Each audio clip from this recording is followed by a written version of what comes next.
Next page, 16, item Shraddha. Shraddha Kidrishi Guru Vedanta Vakyadishu Vishwasaha Shraddha. So, we are now seeing the Sadhana Chatushtaya Sampatti, otherwise called the four-folded qualifications, which are essential, which makes us qualified, fit, yogyavan, enjoying the readiness, preparedness to enter into the Tattva Vivekam. What is required? Tattva Bodham.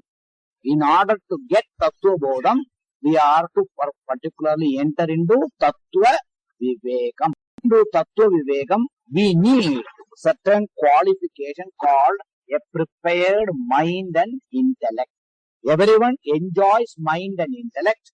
This is a special area. So, Shastra prescribes our mind and intellect to come to a level of readiness, preparedness. And it will be considered ready and prepared if it enjoys this qualification. The first qualification we saw is called Nitya Anitya Vastu Vivekam. So, in order to discriminate clearly and understand what is Nityam, what is not Nityam or Anityam. Nityam means that which has no limitation of any form, threefold limitation, time, space, objectivity. We know the world, and in our own experience we see everything is perishable, impermanent, changing, so they are bound by time, space, objectivity. From known, we go to the unknown. Since we know all of them are under the category called changing, perishing, they are all anityam. And what you need is nityam. What nityam? A you nityam, ever happy me, ever fulfilled me, ever satisfied me. That is the nityam. Nityam is not something I want. I want a me to be ever peaceful, happy, fulfilled. But what I seek today, they don't seem to give me that me. So naturally, I reject gradually one by one till I get that permanent me. This process is what is called Nitya Anitya Vastu Vivekam.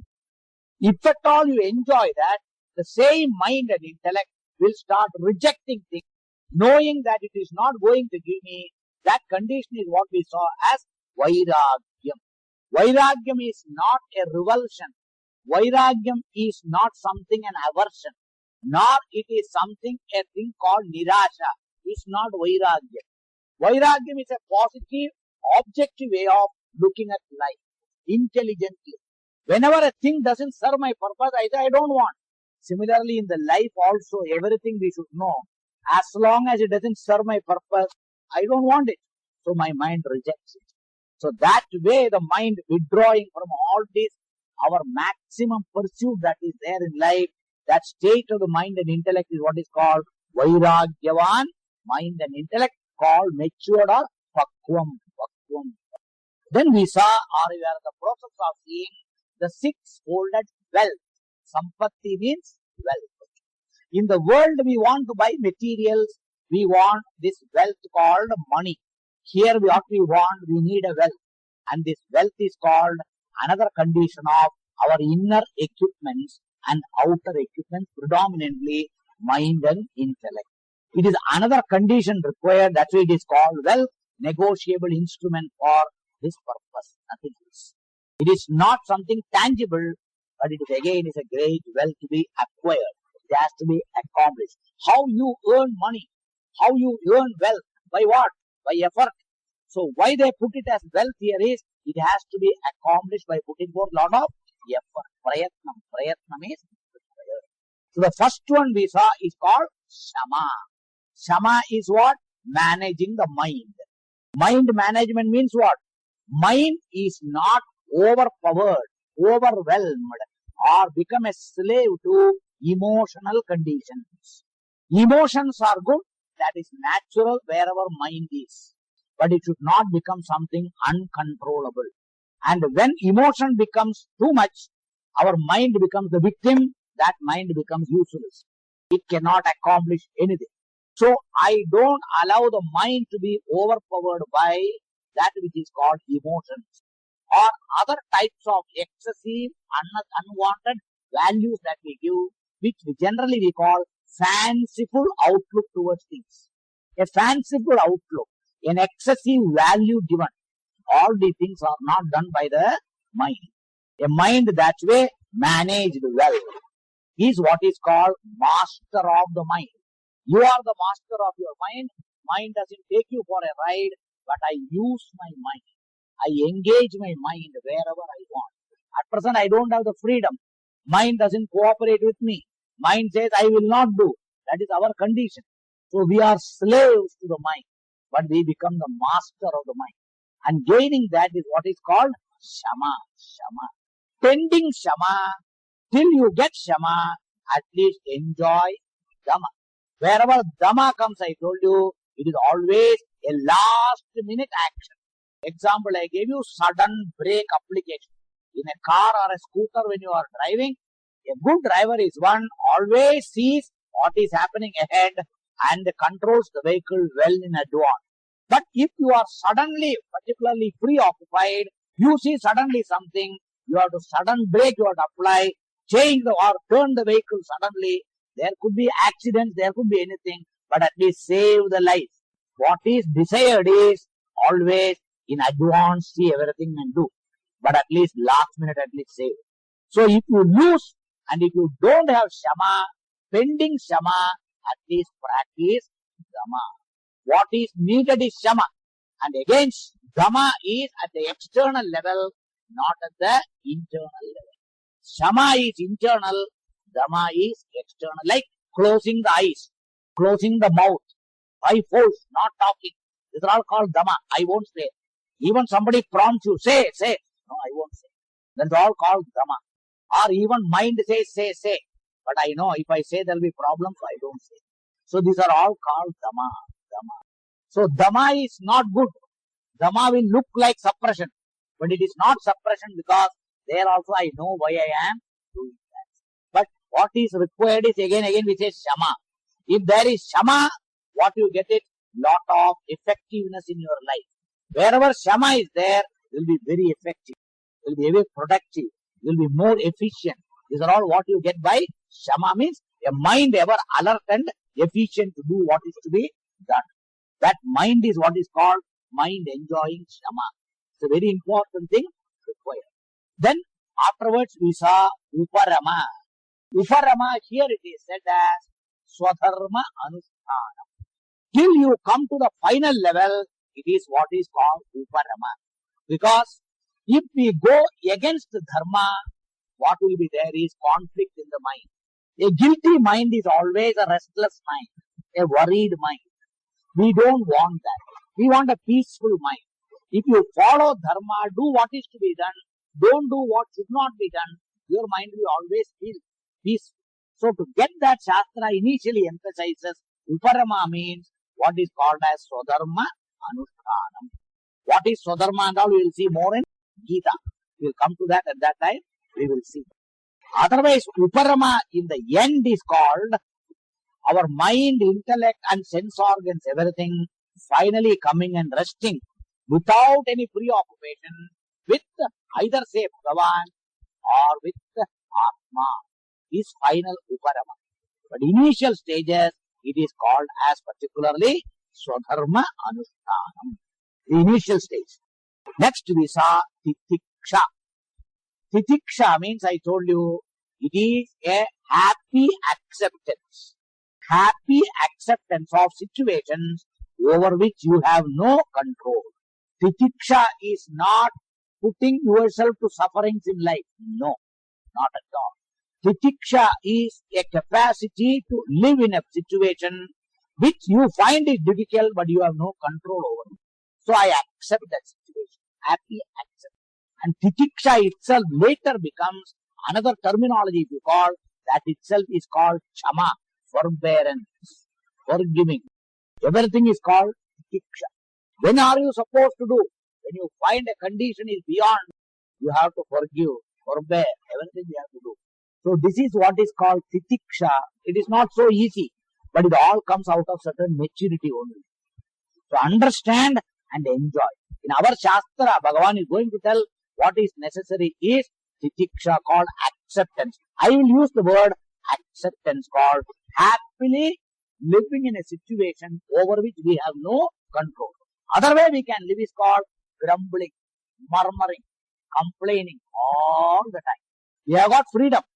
But Bhagavan is going to tell in Gita, if your mind is like that, you become unfit for moksha. Bhagavan is going to tell. We will see that.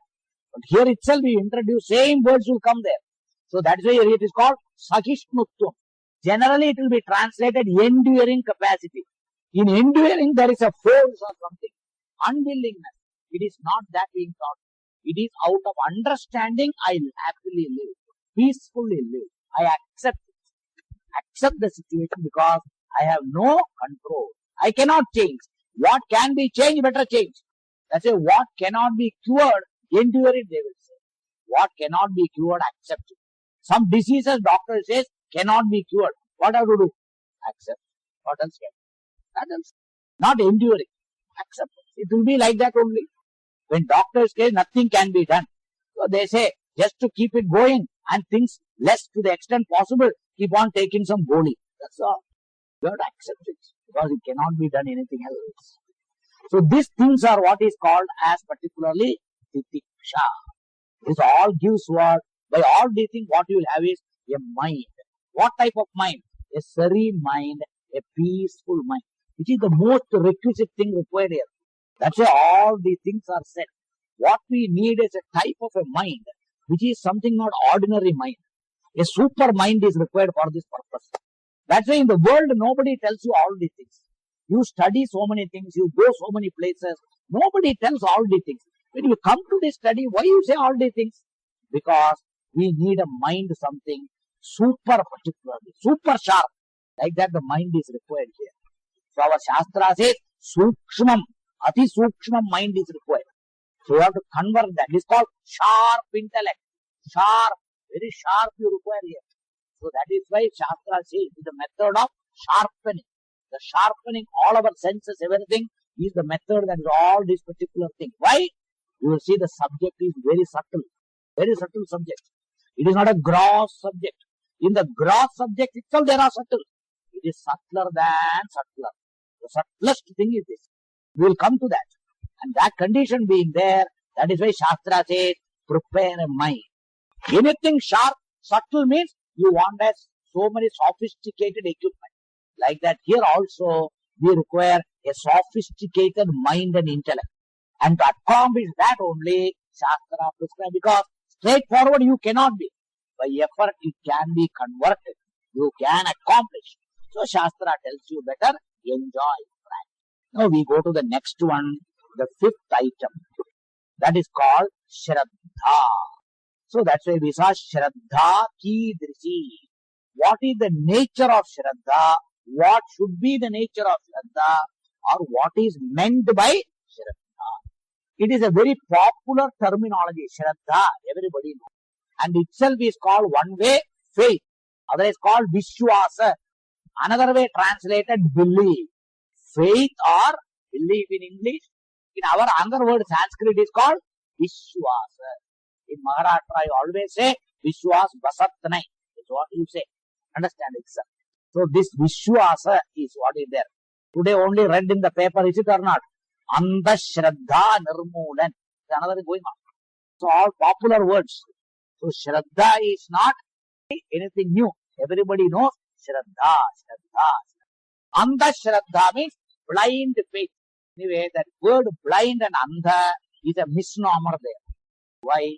Please note, Shraddha is always blind. Shraddha is always blind. What do you mean? When do you need Shraddha? When you don't know something, you have to have. So that is what is Shraddha? Shraddha means faith. Faith in what? Something I don't know, but I want to. So definition of Sraddha is always in our Shastra. It is a particular faith or a belief. Sraddha is called faith or belief. That's why God. Have you seen God? Do you know God is there or not? Can you prove or disprove? You would like. Can anybody prove there is no God? This is the question. Simply say, I don't believe in God. On what basis? Because I have not seen God, so God is not there. Can you say? Understand? These are all the problems. On what basis you dismiss God? I would like to know. You have got your own reason to dismiss God. But that need not be the correct thing. How do you say God is not there? You have got a concept of God. And if it is a concept of God, every concept is opposed to each other. God is not a concept, as people think. God is not a concept. We are going to come to that. Understand, God is a fact. Our Shastra, that is why says, God is Satyam. God is Satyam. But that God is to be understood. But instead of understanding God, we want to see God. That's the problem. What is the problem? What is to be understood, we want to see. And what can be seen, we want to understand. These are all the problems. God is a matter to be understood. Please, again and again we say. But we know popularly only seeing God or seeing God is only we know. That is where all problems come. But then understand, always anything related to God is the place where we want Shraddha. I am coming to that. It's a very big topic, I tell you. Not an ordinary topic, I will not leave it. I will discuss it threadbare, then only I will go. I won't go before that because it's a very important thing.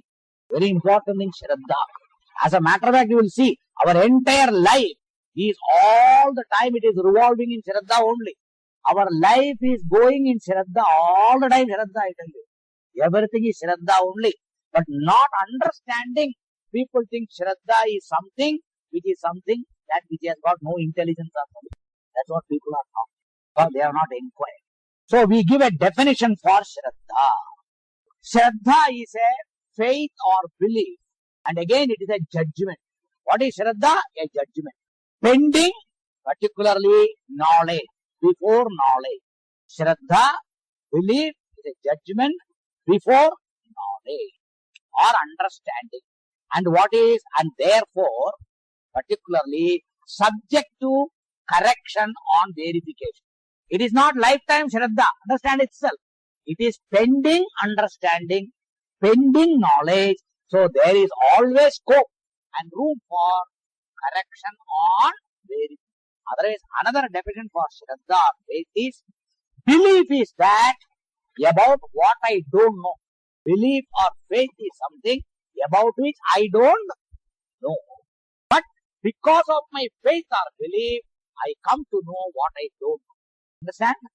A faith or a belief is such that it is about something which I don't know. And because of this faith or belief only, I come to know.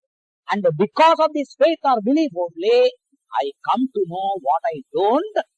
Our Shastra says, don't be lifetime Shraddhavan. Especially here what we are talking. This is only pending understanding. Till you understand, have Shraddha. Means, give a benefit of doubt and continue. And if you do that, you will have the particular capacity to give. It gives you an impetus to proceed. That is why, what does Sraddha give you? Sraddha give you receptivity. It is an open mind, ready to receive.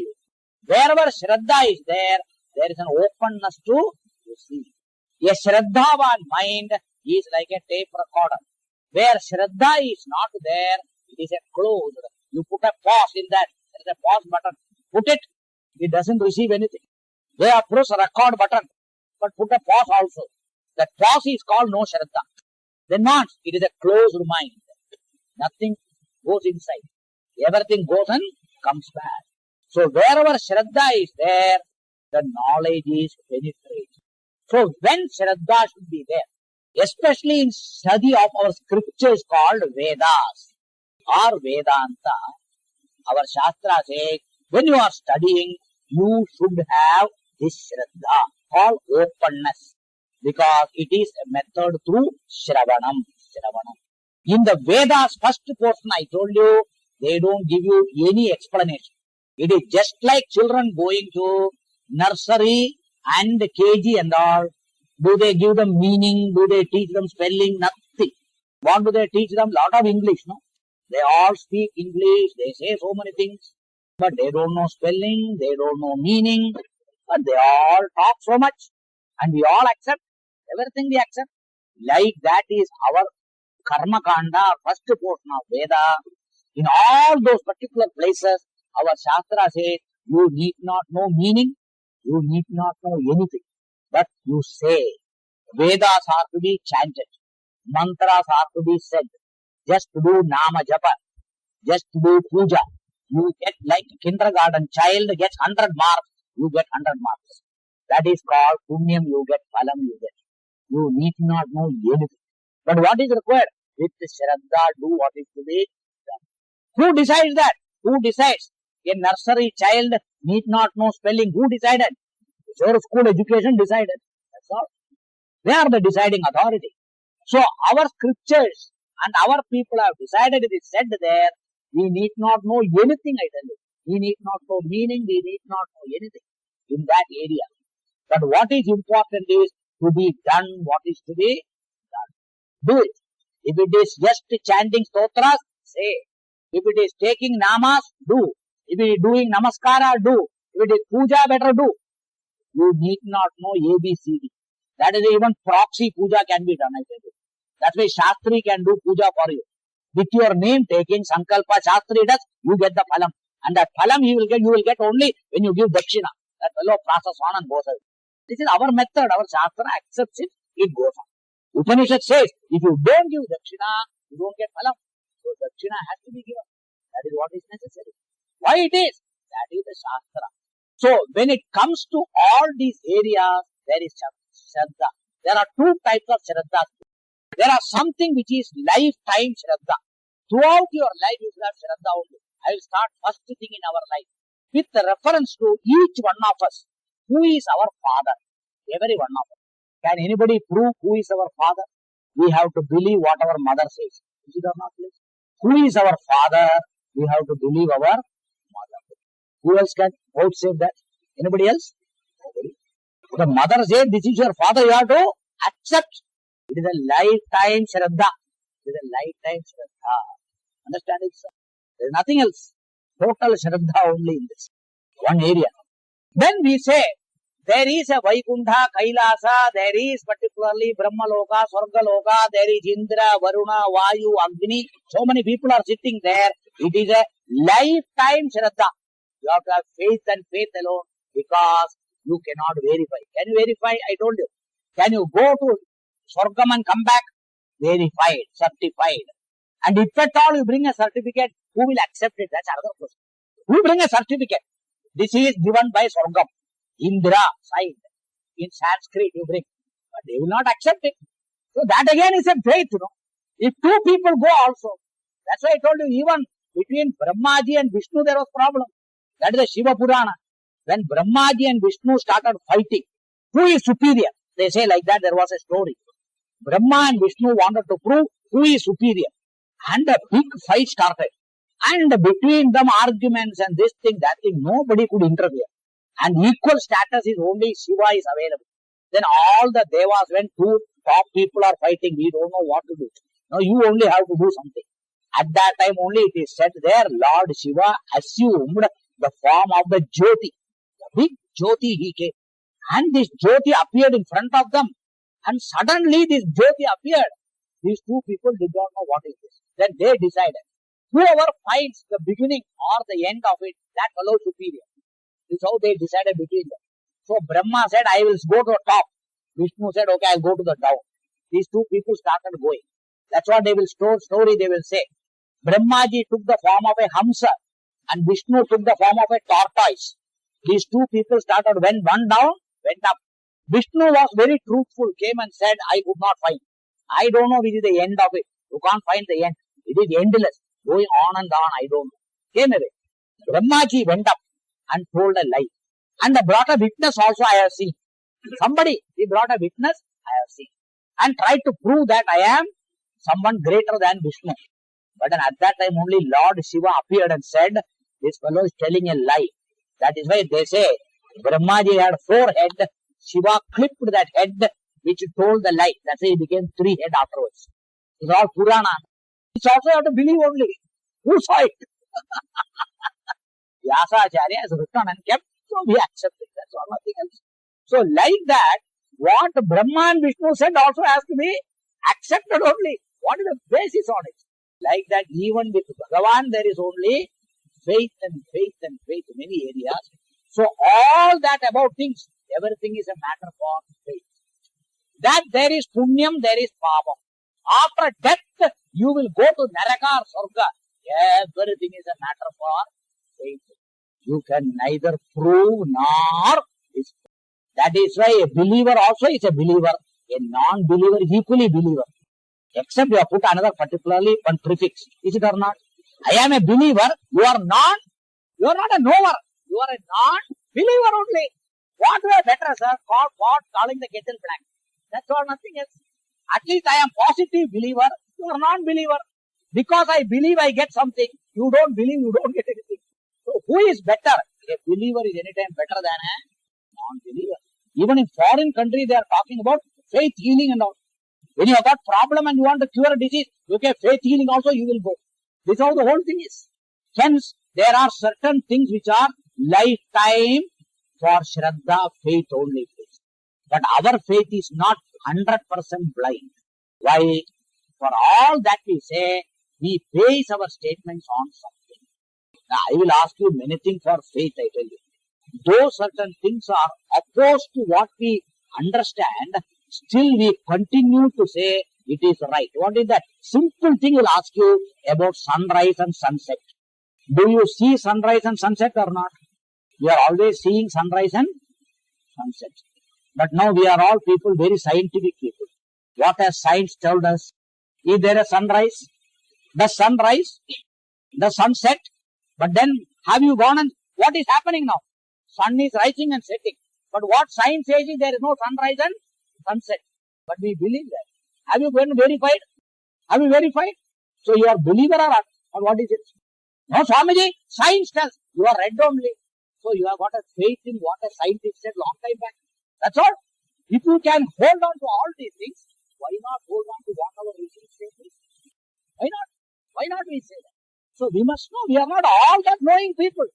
People think because science is there, we know everything. It is not. There are many areas in science, we just accept blind and we are all following. That is, earth is round, they say. Have you ever seen round? It is all flat everywhere. How do you know it is round? You know, Swamiji, science is. That's all. So it is a faith or it is verified. Who has gone and verified? Any one of us? So we also read books and just accept many things.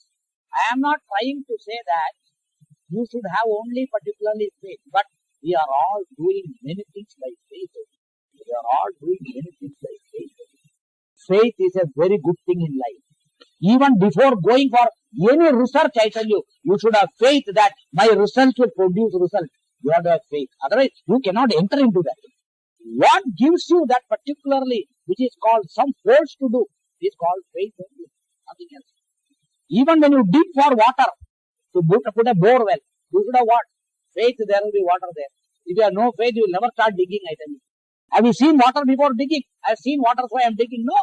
Even if a water diviner tells you, there is water, you have to believe that fellow. He has got a particular something, he shows there is water here. Sometimes people dig and they don't find water, I tell you. So many things in life we are going, there is faith only. So faith is not bad, but it should not remain 100% faith in some cases. But some cases you have no other go but to have faith and faith alone. Faith and faith alone, I tell you. Faith is something very much essential. Now what is the area where we should have faith? Having talked about faith, little more I'll come to. But what is the area where you are supposed to have faith? That is why two things it is there. Vakyam. Vakyam means words or sentences. Or what? First of all, Veda and Guru. Guru, Veda, Vedanta, Vakyadichu, Vishwasa. A faith in the words of the Guru as well as the Veda. What is Veda or Vedanta? I told you before. We look upon Vedas and Vedanta as a source of information. Source of information. That's why I told you first portion of Veda information is non-variable. It cannot be verified. It cannot be verified, we accept. But it is possible, it gives you particularly result. So with faith you do, it will produce result. I told you already in introduction, karma is efficacious. If you do it, certainly it produces result. There is no doubt. So one should have faith and perform things, whatever Veda prescribes, do it. And you will get result. There is no doubt. So Vedas, first portion of Veda, Mantra Shakti, Karma Shakti, everything, if you have faith and do, you are sure to be blessed. There is no doubt. 100% sure. There is no doubt at all. There is a lot of things in that. So that is one thing. Why? Because Vedas are not going to cheat you. It has no vested interest. Generally thinking these are all said by Brahmins. So it seems Brahmins have got some vested interest. That's what they think. It is not so, please. That's why I told you what is Veda. Veda is a manual given to us to achieve things in our life, whatever we want. By whom? By the manufacturer, creator, I told you, God. So that is what is the Vishwasa. That's why to have Vishwasa in Veda, you should have Vishwasa in Bhagavan. If you have no Vishwasa in Bhagavan, you cannot have Vishwasa in Veda. So what is particularly Veda? Veda is called Ishvara Vani, Deva Vani. Deva Vani. You have got Akashvani, but this is called Deva Vani.